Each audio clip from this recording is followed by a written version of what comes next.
Farage declares East London protest a foreign invading army. Nigel Farage has just crossed a line that's got Westminster absolutely reeling. The Reform UK leader stood before cameras yesterday and declared that mass protesters marching through Tower Hamlets looked like a foreign invading army, calling the scenes one of the most terrifying things he's ever witnessed in his entire life. Strong words, even for Farage. And if you're enjoying this deep dive into the chaos unfolding in British politics, do consider subscribing to UK Connors. We're here every week cutting through the noise and bringing you the stories that actually matter. So what exactly happened in East London that got the Clecton MP so rattled? Saturday saw hundreds from the Bangladeshi community flood the streets around Whitechapel Station, waving Palestinian and Bangladeshi flags in a demonstration that was anything but subtle. Many protesters wore balaclavas, conveniently on sale for $5 each to shield identities, and chanted, "We will honor all our martyrs," followed by Allahu Akbar and Zionist scum off our streets. They claimed they were defending their community, but Farage saw something else entirely. He saw intimidation. He saw a threat, and he wasn't about to mince words about it.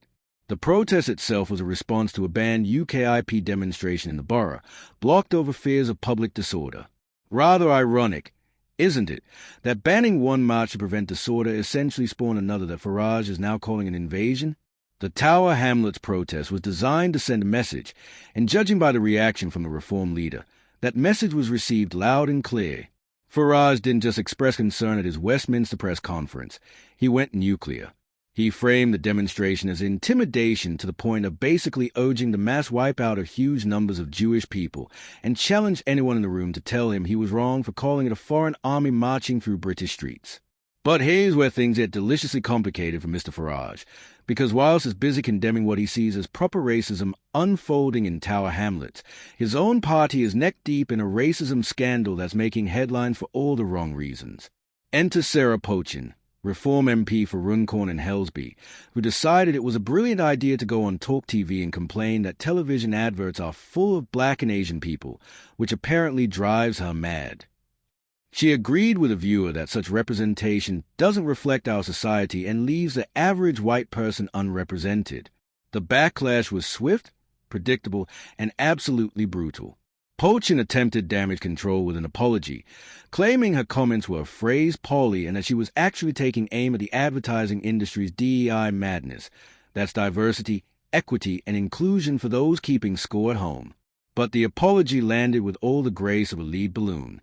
Prime Minister Keir Starmer didn't hold back, labeling Pochin's remarks shocking racism and the sort of thing that will tear our country apart. He then turned his fire directly on Farage, questioning whether the Reform leader even considers such comments racist, or if he does but simply lacks the spine to do anything about it. Starmer's assessment? Either way, it's shocking, and it shows Farage can't even call out racism when it's staring him in the face. Labour chairwoman Anna Tully piled on before Farage's press conference, writing to demand he withdraw the whip from Pochin, calling his silence deafening.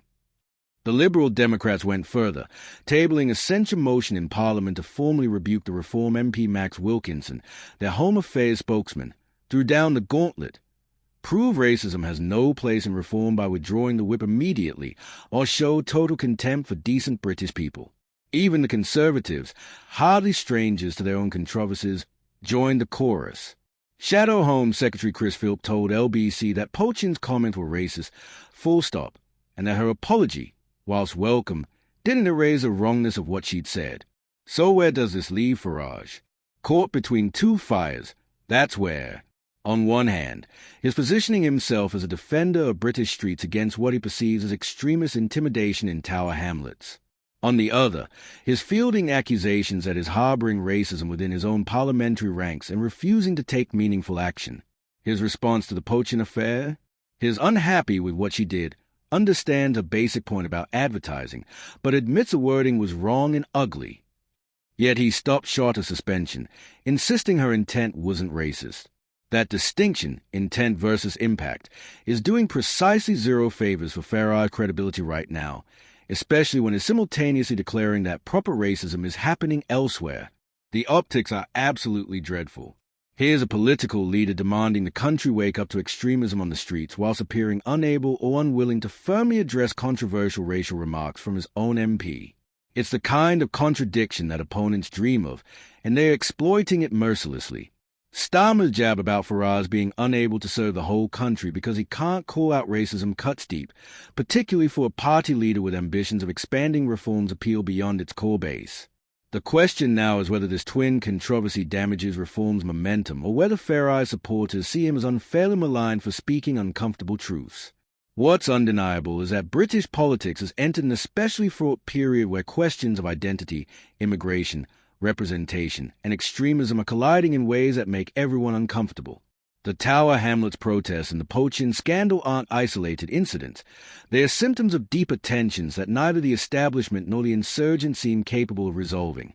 Farage may frame himself as a truth-teller willing to say what others won't, but his critics argue he's simply stoking division for political gain whilst giving cover to prejudice within his own ranks.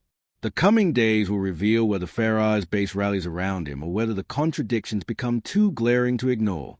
What's certain is that this story isn't going away quietly, and the battle lines are only getting starker. British politics has always had its rough edges, but moments like these remind us just how raw and unresolved our national conversations about identity and belonging truly are.